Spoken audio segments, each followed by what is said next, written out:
يا أيها النبي قل لمن في أيديكم من الأسرى إن يعلم الله في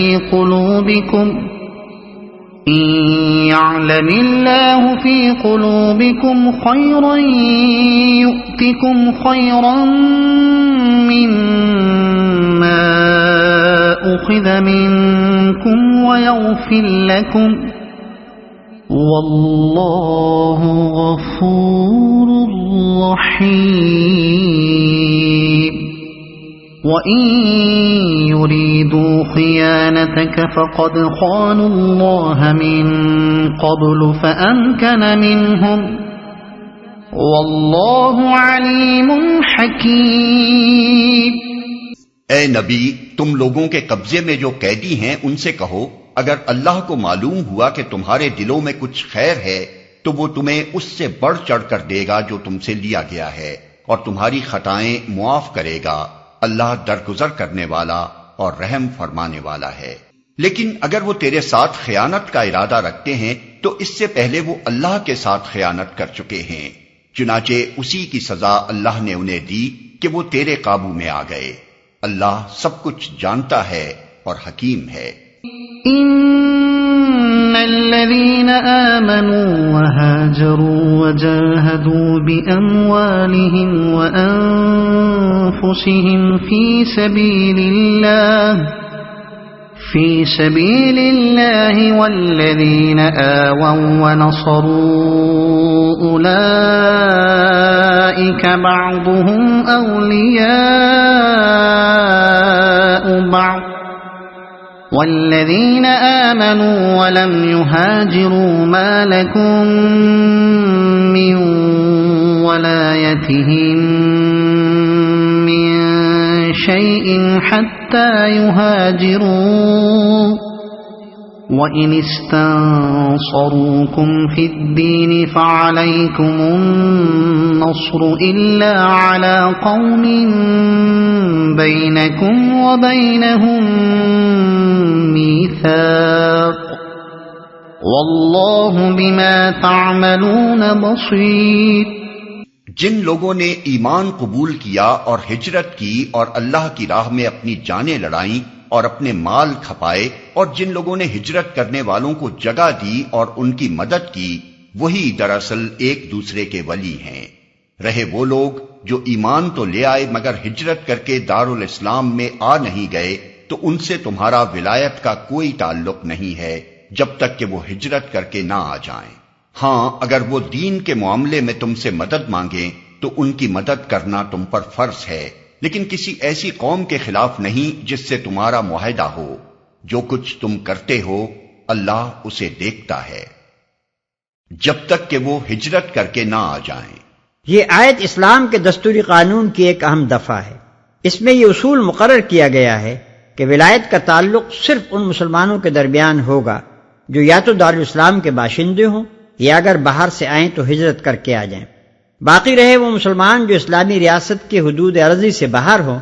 تو ان کے ساتھ مذہبی اخوت تو ضرور قائم رہے گی لیکن ولایت کا تعلق نہ ہوگا، اور اسی طرح ان مسلمانوں سے بھی یہ تعلق ولایت نہ رہے گا جو ہجرت کر کے نہ آئیں بلکہ دارالکفر کی رعایا ہونے کی حیثیت سے دارالاسلام میں آئیں۔ ولایت کا لفظ عربی زبان میں حمایت، نصرت، مددگاری، پشتیبانی، دوستی، قرابت، سرپرستی اور اس سے ملتے جلتے مفہومات کے لیے بولا جاتا ہے، اور اس آیت کے سیاق و سباق میں صریح طور پر اس سے مراد وہ رشتہ ہے جو ایک ریاست کا اپنے شہریوں سے اور شہریوں کا اپنی ریاست سے اور خود شہریوں کا آپس میں ہوتا ہے۔ پس یہ آیت دستوری و سیاسی ولایت کو اسلامی ریاست کے ارضی حدود تک محدود کر دیتی ہے اور ان حدود سے باہر کے مسلمانوں کو اس مخصوص رشتے سے خارج قرار دیتی ہے۔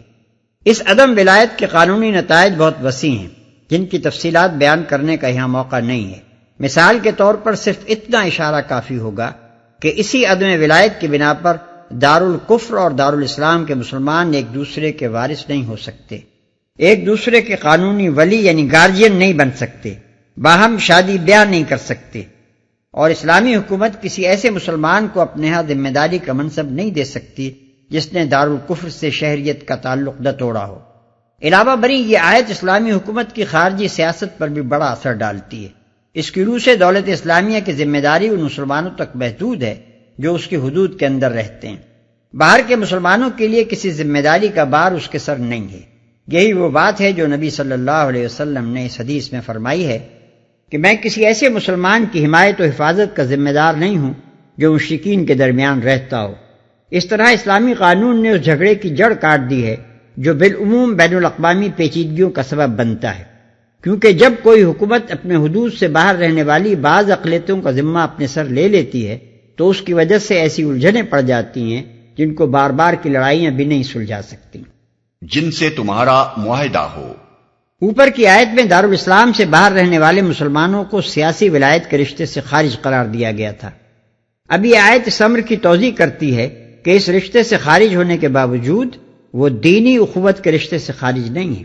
اگر کہیں ان پر ظلم ہو رہا ہو اور وہ اسلامی برادری کے تعلق کی بنا پر دارالاسلام کی حکومت اور اس کے باشندوں سے مدد مانگیں تو ان کا فرض ہے کہ اپنے ان مظلوم بھائیوں کی مدد کریں۔ لیکن اس کے بعد مزید توضیح کرتے ہوئے فرمایا گیا کہ ان دینی بھائیوں کی مدد کا فریضہ اندھا دھن انجام نہیں دیا جائے گا، بلکہ بین الاقوامی ذمہ داریوں اور اخلاقی حدود کا پاس و لحاظ رکھتے ہوئے ہی انجام دیا جا سکے گا۔ اگر ظلم کرنے والی قوم سے دارالاسلام کے معاہدانہ تعلقات ہوں تو اس صورت میں مظلوم مسلمانوں کی کوئی ایسی مدد نہیں کی جا سکے گی جو ان تعلقات کی اخلاقی ذمہ داریوں کے خلاف پڑتی ہو۔ آیت میں معاہدے کے لیے میثاق کا لفظ استعمال ہوا ہے۔ اس کا مادہ وثوق ہے جو عربی زبان کی طرح اردو زبان میں بھی بھروسے اور اعتماد کے لیے استعمال ہوتا ہے۔ میثاق ہر اس چیز کو کہیں گے جس کی بنا پر کوئی قوم بطریق معروف یہ اعتماد کرنے میں حق بجانب ہو کہ ہمارے اور اس کے درمیان جنگ نہیں ہے، قطع نظر اس سے کہ ہمارا اس کے ساتھ صریح طور پر عدم محاربے کا عہد و پیمان ہوا ہو یا نہ ہوا ہو۔ پھر آیت میں بینکم و بینہم میثاق کے الفاظ ارشاد ہوئے، یعنی تمہارے اور ان کے درمیان معاہدہ ہو۔ اس سے یہ صاف مترشح ہوتا ہے کہ دارالاسلام کی حکومت نے جو معاہدانہ تعلقات کسی غیر مسلم حکومت سے قائم کیے ہوں وہ صرف دو حکومت کے تعلقات ہی نہیں ہیں بلکہ دو قوموں کے تعلقات بھی ہیں، اور ان کی اخلاقی ذمہ داریوں میں مسلمان حکومت کے ساتھ مسلمان قوم اور اس کے افراد بھی شریک ہیں۔ اسلامی شریعت اس بات کو قطعاً جائز نہیں رکھتی کہ مسلم حکومت جو معاملات کسی ملک یا کسی قوم سے طے کرے ان کی اخلاقی ذمہ داریوں سے مسلمان قوم یا اس کے افراد سبکدوش رہیں۔ البتہ حکومت دارالاسلام کے معاہدات کی پابندیاں صرف ان مسلمانوں پر ہی عائد ہوں گی جو اس حکومت کے دائرۂ عمل میں رہتے ہوں۔ اس دائرے سے باہر دنیا کے باقی مسلمان کسی طرح بھی ان ذمہ داریوں میں شریک نہ ہوں گے۔ یہی وجہ ہے کہ حدیبیہ میں جو صلح نبی صلی اللہ علیہ وسلم نے کفار مکہ سے کی تھی اس کی بنا پر کوئی پابندی حضرت ابو بصیر اور ابو جندل اور دوسرے مسلمانوں پر عائد نہیں ہوئی جو دارالاسلام کی رعایا نہ تھے۔ والذین کفروا بعضهم اولیاء بعض الا تفعلوه تکن فتنة فی الارض وفساد کبیر۔ جو لوگ منکر حق ہیں وہ ایک دوسرے کی حمایت کرتے ہیں، اگر تم یہ نہ کرو گے تو زمین میں فتنہ اور بڑا فساد برپا ہوگا۔ اس فقرے کا تعلق اگر قریب ترین فقرے سے مانا جائے تو مطلب یہ ہوگا کہ جس طرح کفار ایک دوسرے کی حمایت کرتے ہیں، اگر تم اہل ایمان اسی طرح آپس میں ایک دوسرے کی حمایت نہ کرو تو زمین میں فتنہ اور فساد عظیم برپا ہوگا۔ اور اگر اس کا تعلق ان تمام ہدایات سے مانا جائے جو آیت 72 سے یہاں تک دی گئی ہیں تو اس ارشاد کا مطلب یہ ہوگا کہ اگر دارالاسلام کے مسلمان ایک دوسرے کے ولی نہ بنے اور اگر ہجرت کر کے دارالاسلام میں نہ آنے والے اور دارالکفر میں مقیم رہنے والے مسلمانوں کو اہل دارالاسلام اپنی سیاسی ولایت سے خارج نہ سمجھیں، اور اگر باہر کے مظلوم مسلمانوں کے مدد مانگنے پر ان کی مدد نہ کی جائے، اور اگر اس کے ساتھ ساتھ اس قاعدے کی پابندی بھی نہ کی جائے کہ جس قوم سے مسلمانوں کا معاہدہ ہو اس کے خلاف مدد مانگنے والے مسلمانوں کی مدد نہ کی جائے گی، اور اگر مسلمان کافروں سے موالات کا تعلق ختم نہ کریں تو زمین میں فتنہ اور فساد عظیم برپا ہوگا۔ والذین آمنوا وهاجروا وجاهدوا في سبيل الله والذین آووا ونصروا أولئك هم المؤمنون حقا لهم مغفرة ورزق كريم والذين آمنوا من بعد وهاجروا وجاهدوا معكم فأولئك منكم وأولو الأرحام بعضهم أولى ببعض في كتاب الله إن الله بكل شيء عليم۔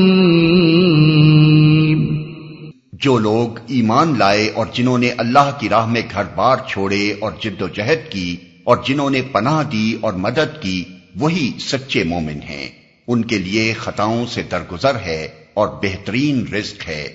اور جو لوگ بعد میں ایمان لائے اور ہجرت کر کے آ گئے اور تمہارے ساتھ مل کر جد و جہد کرنے لگے وہ بھی تم ہی میں شامل ہیں، مگر اللہ کی کتاب میں خون کے رشتہ دار ایک دوسرے کے زیادہ حقدار ہیں، یقیناً اللہ ہر چیز کو جانتا ہے۔ مگر اللہ کی کتاب میں خون کے رشتہ دار ایک دوسرے کے زیادہ حقدار ہیں۔ مراد یہ ہے کہ اسلامی بھائی چارے کی بنا پر میراث قائم نہ ہوگی اور نہ وہ حقوق جو نسب اور مساہرت کے تعلق کی بنا پر عائد ہوتے ہیں دینی بھائیوں کو ایک دوسرے کے معاملے میں حاصل ہوں گے۔ ان امور میں اسلامی تعلق کے بجائے رشتہ داری کا تعلق ہی قانونی حقوق کی بنیاد رہے گا۔ یہ ارشاد اس بنا پر فرمایا گیا ہے کہ ہجرت کے بعد نبی صلی اللہ علیہ وسلم نے مہاجرین اور انصار کے درمیان جو مواخات کرائی تھی اس کی وجہ سے بعض لوگ یہ خیال کر رہے تھے کہ یہ دینی بھائی ایک دوسرے کے وارث بھی ہوں گے۔